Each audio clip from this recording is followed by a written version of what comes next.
Hello everyone, I'm Dr. Jordan B. Peterson.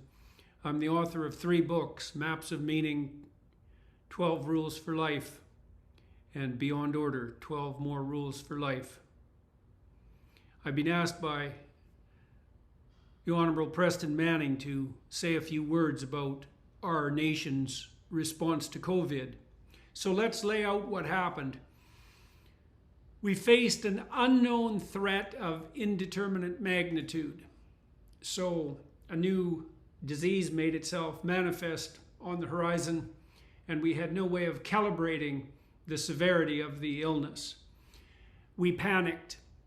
We then used the panic to justify the imposition of a tyranny that was modeled for us by an authoritarian state led by the Chinese Communist Party. So in our foolish panic, we abdicated our political responsibility and we copied the first mover, which was essentially Communist China.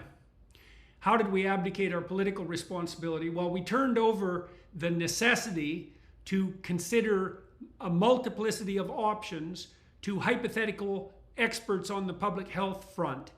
And I would say that was an abdication of responsibility because, first of all, we turned those public health experts into political figures having to adjudicate between a number of competing ethical claims, and we also, our political leaders and ourselves as citizens, allowed our responsibility to be usurped by these experts in a time of hypothetical crisis. We then manipulated public opinion in the most egregious possible manner, using a collusion between corporation, primarily the pharmaceutical industry, government and media, who all colluded together to use fear to impose tyranny. And we did that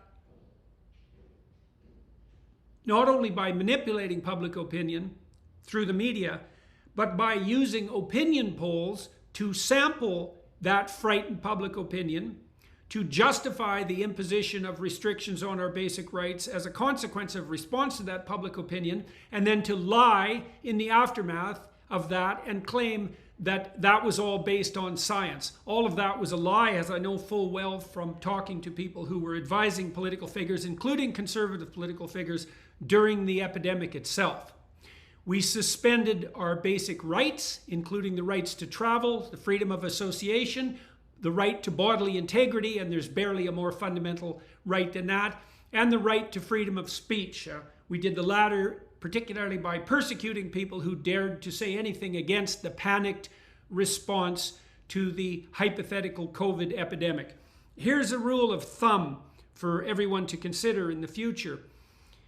Imagine there's a crisis. I suppose now we believe the next one is going to be on the climate front. Imagine that your response to that crisis is a kind of paralytic fear. Then imagine that you use that fear to justify the imposition of any tyranny you feel merited, and you do so while accruing power to yourself.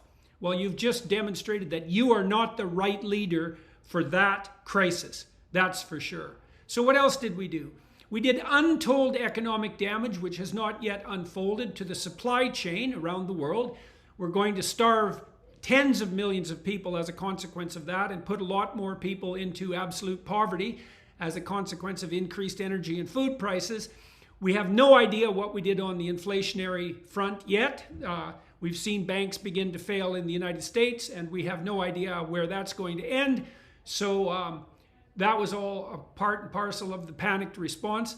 We've damaged the population's faith in both public health and science for at least a generation, maybe more, because if I was a young person looking back at what happened over the last 3 years, I would certainly be disinclined to trust either experts or politicians again in my life. And the damage to public health, I suspect the consequences of that as it unfolds will be that more people will die because they're now afraid of such things as vaccines that would have died if we would have just followed Sweden's example, for instance, and left people the hell alone.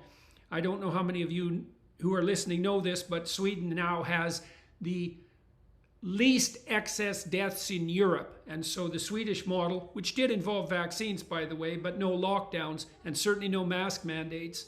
We lied through our teeth about masks. There's no evidence whatsoever from randomized controlled trials, which are the only form of trial that matter. We lied through our teeth about the utility of masks so that we could look like we were doing something, and that's on you, politicians, who pushed that. We also circumvented the scientific process while approving the vaccines, and we're going to pay a big price for that, and we're certainly not done paying that. And then I would say to the conservatives who are listening, we failed as conservatives because we did not abide by or attend to the law of unintended consequences, right? We had a crisis of unmeasured magnitude. That was the new illness. We put in incredibly restrictive policies to hypothetically cope with it. We lied about the fact that those policies were justified by science. We wreaked untold economic havoc on our society. We hurt the educational opportunities of children, and we failed to attend to the fact that the reaction to a crisis can produce a worse crisis than the crisis itself. So, all things considered, it's hard for me to see how we could have possibly, had we done nothing at all in the face of this so-called pandemic, things would have turned out better than they did. So I think there's ample room for all of us as citizens, and especially those of us who were leaders during this time, to be as ashamed of ourselves as we possibly could. And perhaps what you could remember from this particular talk is that in our panicked idiocy, we copied one of the most authoritarian societies that's ever existed on the planet, and that would be the Chinese Communist Party. So pretty damn pathetic, all things considered. We should seriously be ashamed of ourselves. Thank you very much for the opportunity to share those thoughts with you.